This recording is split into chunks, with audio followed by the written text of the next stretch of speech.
bandeko na ngai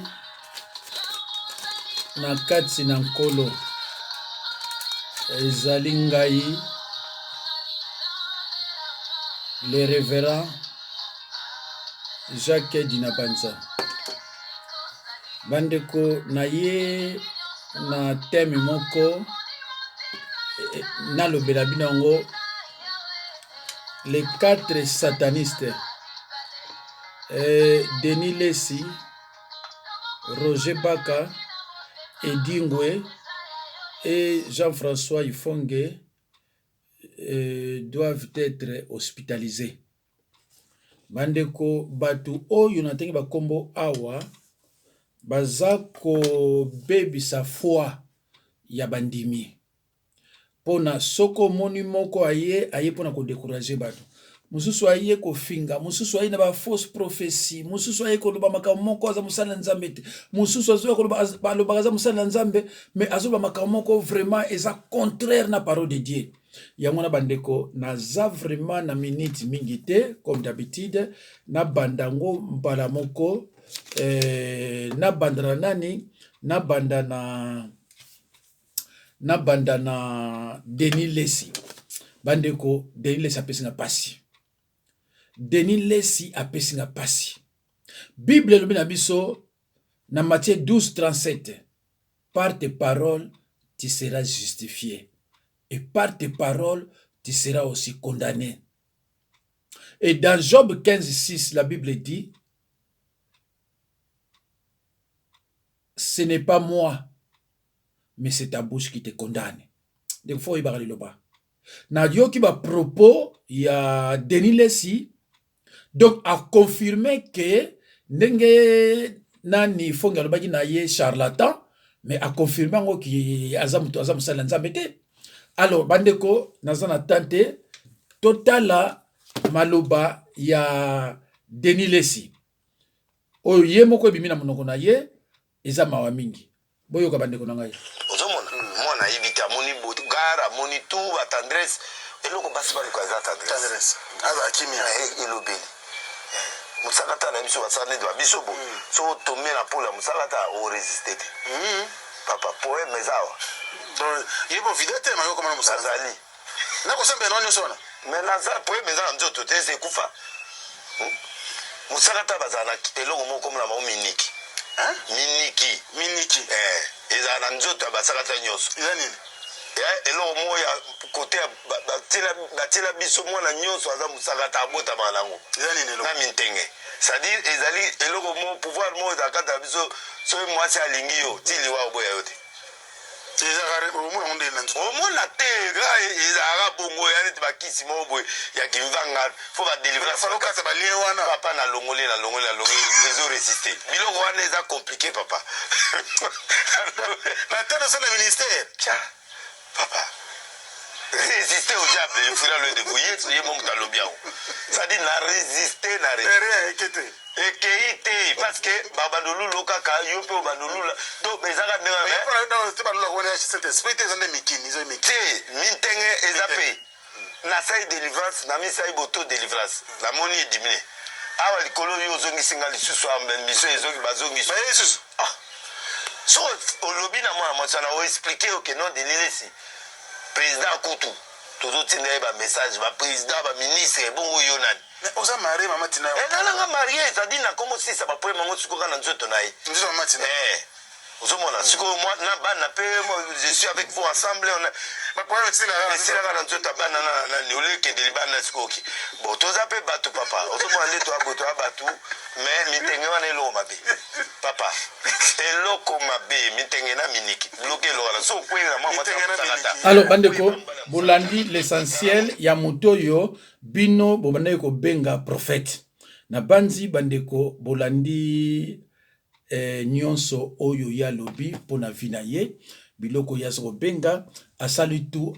asala auto délivrance na kati ya nzoto na ye esimbite alors ye ako délivrer ndenge nini parce que na ye moko a déclaré yango que ezo simbate mais siko ye ako délivrer yo ndenge nini alors donc ndenge il faut ngaloba que c'est charlatan parce que il faut ngaza kuna ayebi batu nyonso. Mais loko tozo reprocher na il faut être clair que batu oyo tozalaka na bango kuna. Soit tozalaka na bango kuna, faut précisaka. Parce que batu nyonso oyo azolobaka, toi, baza ba sataniste. Déjà hier, il y a traité des charlatans. Charlatan c'est un sataniste. Pardon. Alors ngai bakuto tin langa vidéo wana. Bayi papa tala makambo ifonga lobaki yo kama lobezo lobakuna loko yo mto yebi parole. Yango na yebisie na Matthieu 12:37. Ce n'est pas moi. Non. Par tes paroles, tu seras justifié et par tes paroles, tu seras condamné. C'est la parole de Dieu. Alors bandeko, na yebisi bino o basambelaka pa na ye. To alingo sala soke loko nini. Ce n'est pas la peine à kokende et komona deniles ou bien pona ba délivrer yo okende komona ye. Ça ne vaut même pas la peine. Parce que ye moko milakisi bino ke azakane musala nzambe te, ba parole na ye bolandango bien azane musala nzambe te. Na bayi na bino ba musu ba bengana, ba bengama mais baza ba ponité. Mais ba musu ba bengama te, ba auto proclamer ke naza musala nzambe. Prophète musala nezanini porte parole ya ba message ya message nzambe. Mais ye tellement comme azolo ba awa. Donc ce n'est pas digne des serviteurs de Dieu. Na regretter ma kasi tant on a eu biloko na ye mais nzambe alakisi biso ke oyo wana azalaka na ye ya yete. Alors bandeko tokotala sikoyo fornicateur baka. Ah, c'est regrettable bandeko na ngai. Moi no tango ayaka attaque flatteur, attaque mendiant. Alobaka ke aza orphelin de père, aza orphelin de mère. Donc soki muntu akomina koma nzambe azaka suna ba orphelin de père na ba mère te. Mais ye ayaka attaque mendiant. Donc voilà. Alors bandeko na lingina like sabino comment décoder les signes et symboles francs-maçons au sein des églises de réveil évangéliste Roger Bach. Amemiango ne bandele soki tina 10e. Bandeko mateya oyo eza ya bisote. Oyo abanoti na comment décoder les signes et symboles francs-maçons au sein des églises eza ya bisote. Eza ya bato monde de ténèbres. Oyo ya te ya bino biloko oyo eza biblique te. Na bita pesa bino ba verset ni. Et bakaza colonie. Bakaza moluba. Na loba na bino ni pona baluba. Moluba azana ba critère oyo akozala mosala nzambe te. Na lobango na 2017 avant nani avant Chilombo comme président. Na ba ke moluba akozala mosala nzambe te. Et batindi nga sous message babi ke ye alobi ke Chilombo atie mboka na nzela ya nzambe. Et voilà encore un moluba ce qui se prétend être mosala nzambe asa correct te. Un pasteur ne peut, un serviteur de Dieu ne peut pas cautionner le mal. Non, surtout les mensonges. Et en plus, tout moulouba est né menteur. Tout moulouba est né menteur. Donc, à cause de ça, dans Zambété. Alors, tokotala, na moni tata moko boye. Ah, na rekite. Bande kobola nanga. Bokotik, je l'ai dit ouvertement à Ernyoso, bokotika laka komona te, batu ba salelinga pasteur dina banza émission, bazako critiquer ngai na parole de Dieu. Boko tikala ko mona yangote ndika basala ba pasteur rebelle ba Marcelo ba nani babaka batua ngai boko tikala ko mona yangote ke ba pasteur ba se réunir bazu ba faute ya makamanzambe pananga et puis ba salinga mission concernant liloba nzambe boko tikala ko mona yango jamais na expliquer non boko mona yangote parce que ba yebi je ne me vante pas mais c'est vrai c'est comme ça Jésus-Christ a bana ko bombaté ke ayebi liloba. Apôtre Paul a bana ko bombaté ke ayebi liloba. Donc tokota la kamwe loko muke ya mutu moko à reprendre baka mais par des versets bibliques ninga na salaka. Voilà. Toko meka ko yoka ye na yebite soki osala biso ndenge nini. Roger Baka, pourquoi vois-tu la paille qui est dans l'œil de tes frères, mais tu n'aperçois pas la poutre qui est dans ton œil? Tu dois premièrement enlever ta poutre avant d'enlever la paille des autres. Sinon, ça sera alors une hypocrisie. Or, les hypocrites n'hériteront point le royaume des cieux. Je continue. Pourquoi vois-tu la paille qui est dans l'œil de ton frère et n'aperçois-tu pas la poutre qui est dans ton œil? Oh, ou comment peux-tu dire à ton frère, laisse-moi ôter une paille de ton œil. Toi qui as une poutre dans le tien, hypocrite, ôte premièrement la poutre qui est dans ton œil, et alors tu verras comment ôter la paille qui est dans l'œil de ton frère. Donc Roger Baka, tu n'es pas encore en mesure.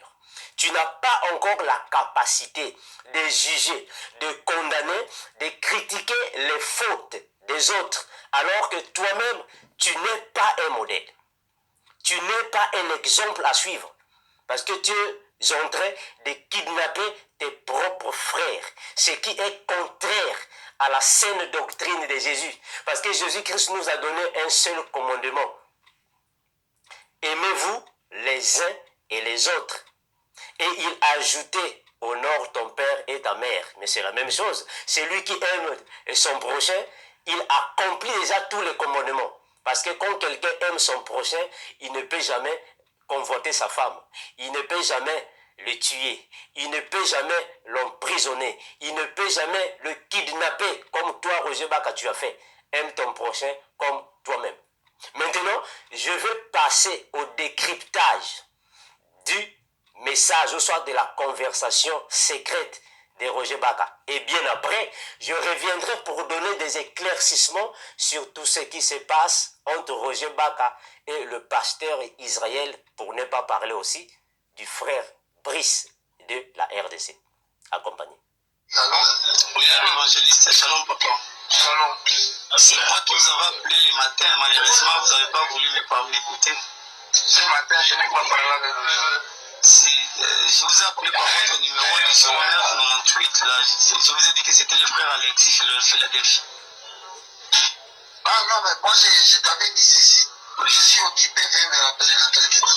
Ok, merci beaucoup. Bon, papa, on est là, j'ai vu la vidéo, il s'est excusé, c'est ce que j'ai vu maintenant balancer. Donc, je veux que tu balances et tu m'envoies aussi que je le libère, parce que je suis là. D'accord, papa, en tout cas, je sais que vous êtes un serviteur de Dieu. Bon, bandeko, nakoki koyokisa bino yango te, mais Baka interpellé par frère moko awa. Oui, vrai que tango azoloba hypocrite apesi verset te, mais likambo te. Baka soki akanisaki mutu, soki asalaki mutu ndenge nini, nayokaki yango même pas ifonge tout ça, mais bandeko, tokenda ba verset biblique. Biso bana nzambe avant la Bible nous bana nzambe na rappelé bino verset biblique moko oyezolo bana Deutéronome 30 19 boyo kanenge lobi. J'apprends aujourd'hui à témoin contre vous le ciel et la terre. J'ai mis devant toi la vie et la mort, la bénédiction et la malédiction. Choisis la vie afin que tu vives, toi et ta postérité.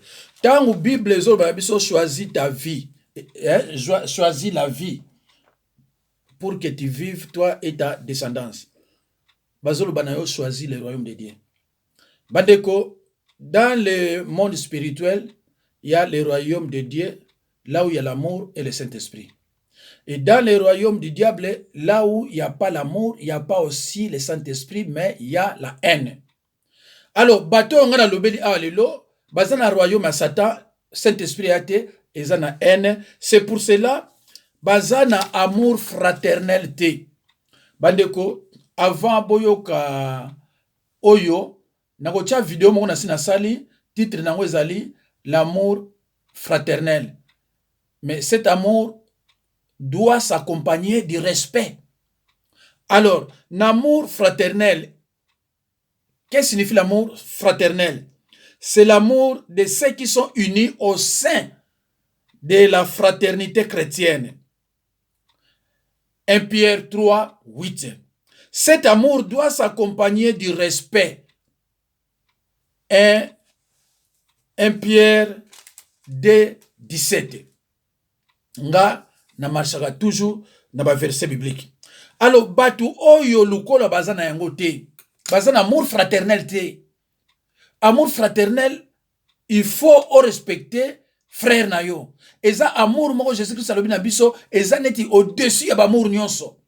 Donc, batu bazana droit ko bénéficier amour wana kaka ceux qui ont accepté Jésus-Christ comme Seigneur et Sauveur. Point. Alors, ceux qui battent oyo, acceptent Jésus-Christ comme Seigneur et Sauveur, bakoko yakate tout le temps. Ko finga kabatu, ko yana mateya, ya ko décourager peuple de Dieu, ya ko bamako babuzoba, bakende boye. Donc yo mwana nzambe. Ngai te mutu nakolo bana yo nani aza musala nzambe. Yo fanda zwa Bible. Tala musala nzambe tango zoba, tala tango zoko teya, ozoe bake o musala nzambe.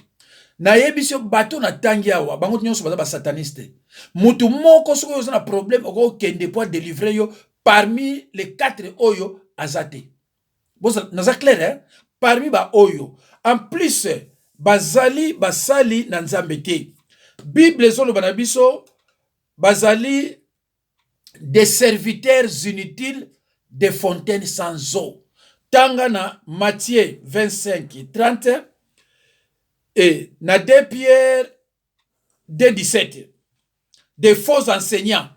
Bible sur la Bible, ce sont des faux enseignants, des satanistes, des serviteurs inutiles, des fontaines sans eau. Bible sur la verset,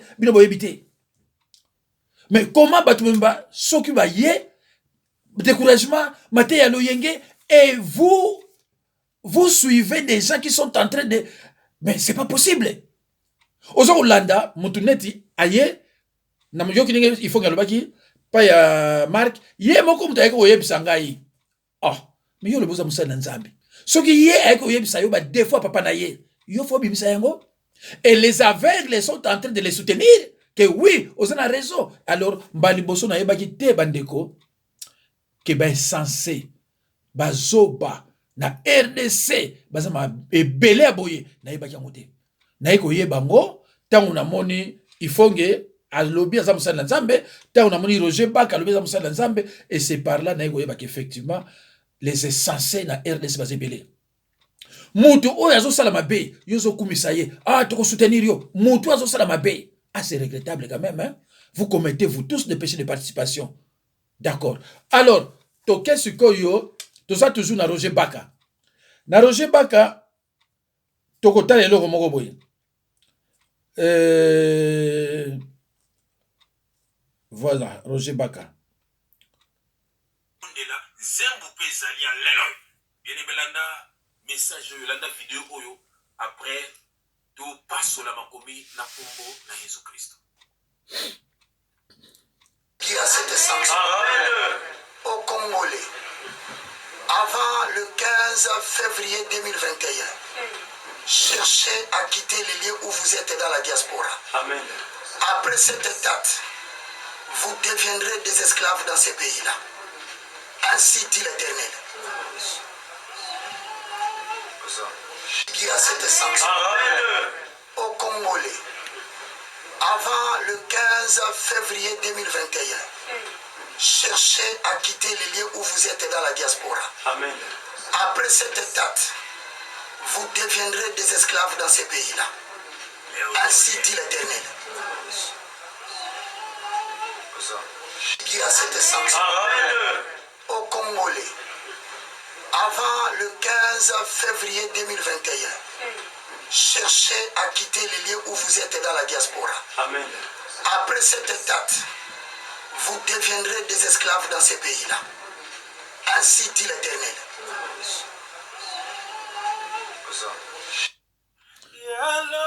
Alors, bandeko, merci. Eza mawa comment on va ventiria boye obinozo benga pas mosana nzambe.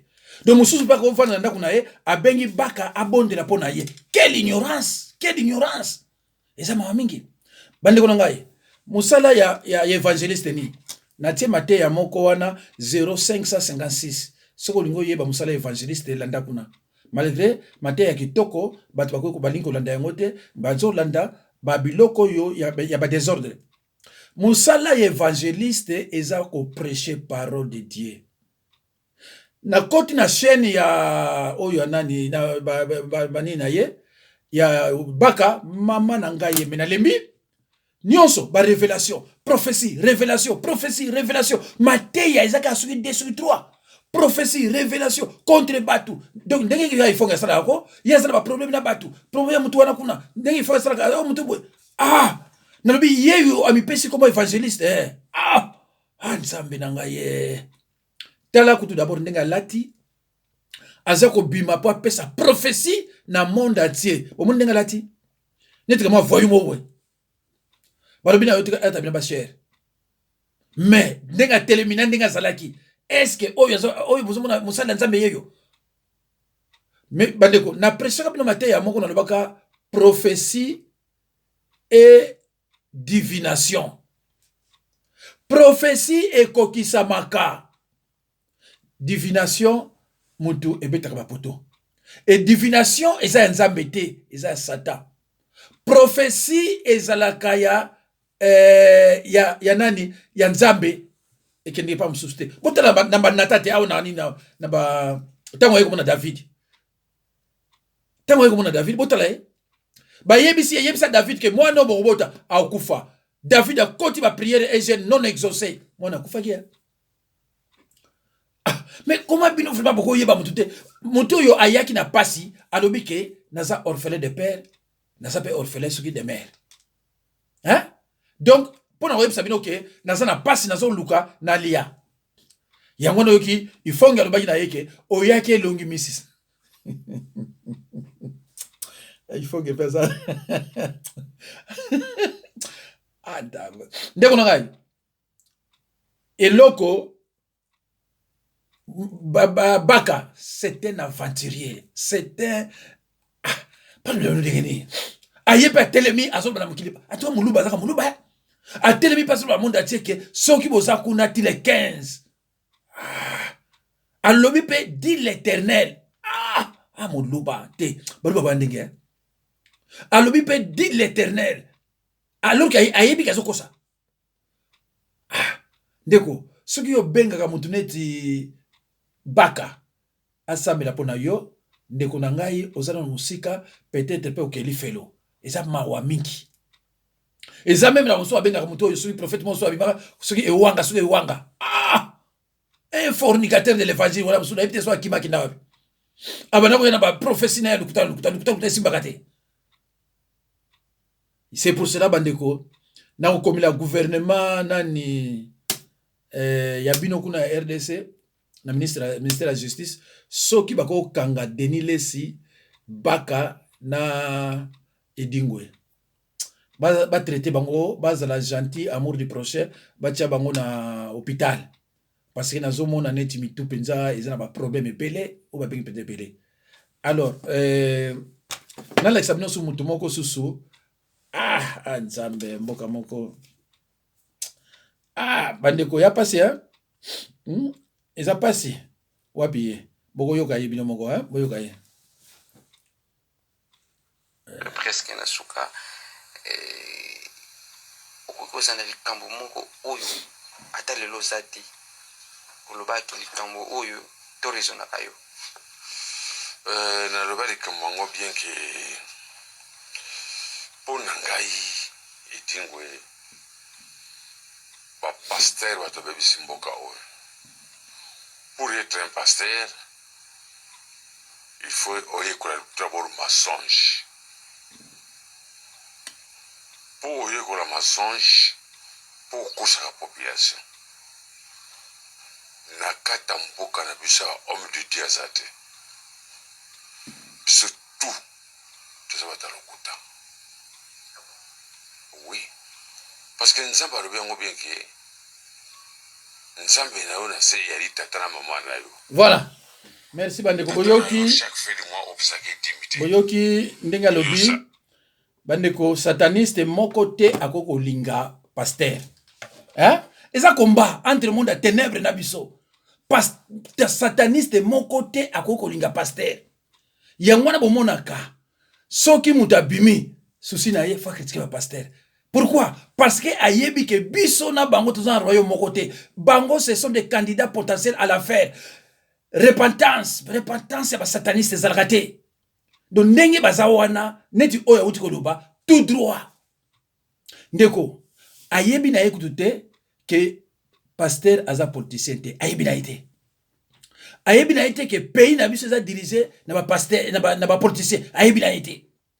ayebi na yete ba politicien kuna bazo yiba mbongo ba muso ko notonga na kindu ba muso na prison ye ayebi na yete mais souci na ye balobi ne tika dilo basuka le muso kufi souci na ye azoko tika pour ba pasteur et azolo bango batu na yebi soto okipete et nasuka nango panga na ekate ayeko lobani alobi Bible lobi baboti baza banzambe ase verset wana Bible ezate jamais Bible loba omoni bango makamalo ba sataniste ya bato ebele bazwaka yango ba faux pasteur pe mongo na ba okene église bazo prêcher likamwandengo wana lokole bimi na mnoko sataniste avec un voûtement ali bato bazwa yango balobia eza solo soki ya salese église tala bato ne ba kine plein soki lelo olomide ya salese église nga salese église nga zo bato te bato ba okene pas olomide et c'est comme ça bandi komoni ba boti banzemba se na Bible ezate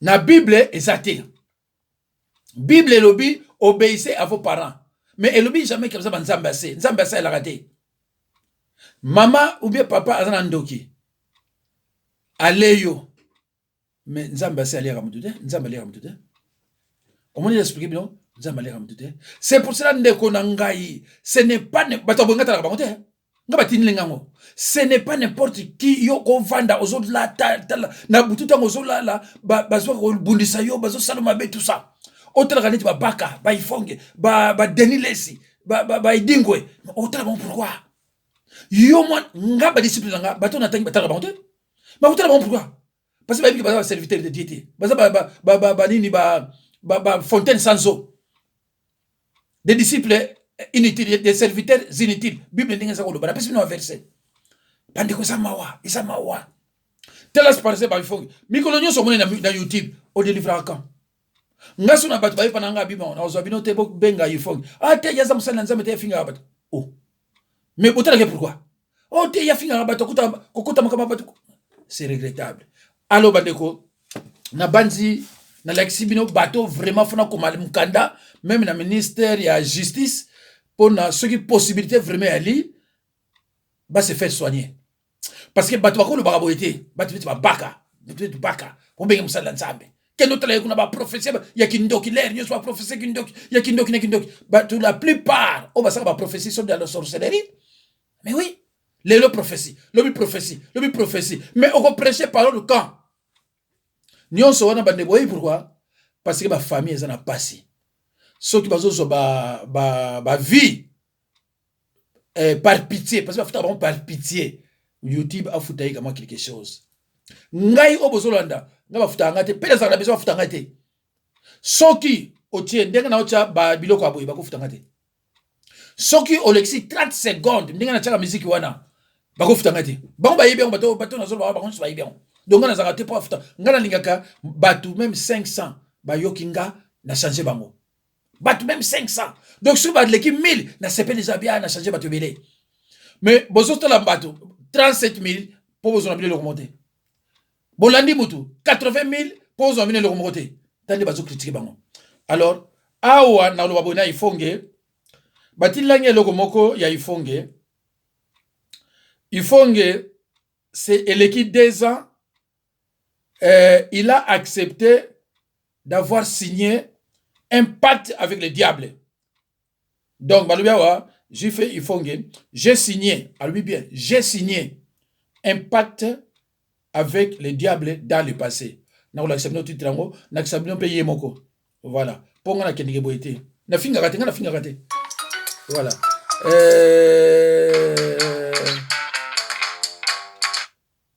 Tapena boya, toya to beta pena ba kroko, to kuti na luponga vandika mawa boy. Wana ko fait ça. Putain bango yo mono ndeni. Oh là là. Mais comment ça va? Oh là là. Mais comment? Ah, et ça noir et blanc. Sponsor officiel BM Hotel. Donc on a accès à son bel qui biso ba voiture. Les allégués pour bota la titre. Ta musunga na kosi bota la titre. Il faut na beta no kana carte la tena ko kimono lelote. Bomoni titre. Bomoni titre ngai tenga finga kate. Bangu to finga ba finga. Bomoni titre. Moi je suis français. Mon père était étudiant ici. À côté de la maman nanga aba boti biso awa na poto mwasi na linga za lilwa Voilà. Omoni fai ya tata oyo. Omoni tata oyo. Tani ngaza na suki. Omoni ifonge. Bon. Na mikanda na ye akende kosala na ki. Tala titre yango. Omoni yango. Voilà. Alors, yesu koyo boko pesa nga tort pona nini. Ifonge ye moko alobi j'ai signé un pacte avec les diables. Mutona okangisi suki ona bazi bino boyebenga na yebiete. Et puis ifonge yebenga na okosate. So qui oyo tchetembe o koti na WhatsApp nanga na koti no vidéo oyo. O comme ça otala et pas yé alobela ngo ndenge nini. Voilà. Alors, sikoyo ifonge soka za gentil parce que muto ya za no monde wana cause la gentillité.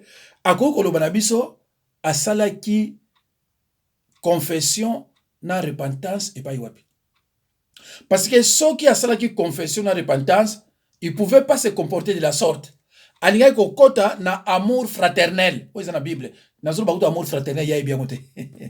Parce que il faut que ça pour nzambe te, bato nyo la tangi wana. Bon, nazo finga te, mais nazo ba Bible que ça ça nzambe te. Bango nyo sono mutako délivrer tout ça la passe. Il faut que c'est un comédien, il faut que ça mutu oyo ayebi baninga na ye.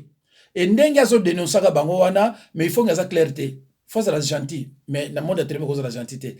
A expliqué que non, bateau yo, ba Denis Lesi, ba ele reste. Tozalaka na bango na ba réunion na biso. Alors là, on va te comprendre. Ou bien nazalaka na bango, nazasuna bango te, na bolo minde nyonso wana. Et les gens vont te comprendre il faut que ça la clair parce que tant yo zolo ba bango, moi attaque mo sala nzambe. Il faut que yo ebinga bien. Ba on so amona nga bien te, mais yo mona nga très bien. Parce que ngai ba satané na ba sorcier, ba mona nga très bien. Ba mona nga ko lekandi bango ba zo mona ngai. Parce que nazo zo ba tak na bino ya bandenge nyonso. Donc soki yo parce que vérité za pa na bino pété, loba na ba na nzambe. Posimba Bible, o sala ki confession wapi, o sala pe répétation wapi. Un sataniste azana droit ya ko simba Bible te abanda ko prêcher bato. Na Bible ezate. Un sataniste asimba Bible abanda ko prêcher bato ezate.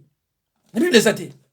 Jésus azana sataniste ta prêcher parole, ba apôtre ba sataniste ta prêcher parole. Voilà. Donc nazaka clair pour na ba nzambe. Mais ba oyo ba lingi ba continuer ba ko landa bango. Bo continuer bino landa bango, mais ngana zo yebisa bino que ce ne sont pas des serviteurs de Dieu. La Bible dit ce sont des serviteurs inutiles des fontaines sans eau. Na pesi no verset biblique. Bandeko na tikibino courage. Ba tumusu ba yebisa que non au fur et à mesure zo bande wana ba ifonge pe ba ko changer, ba bana ko lobaka ba solo, ba bana ko finga ka batute et ça va mais ceux qui mutazo finga bato za mutazo mbete. Parce que mtanzambe ko finga batute. Merci beaucoup bandeko nanga. Nzambe apambola bino. À la prochaine occasion. Peut-être lobby boko yoka nga suna liloba na Nzambe.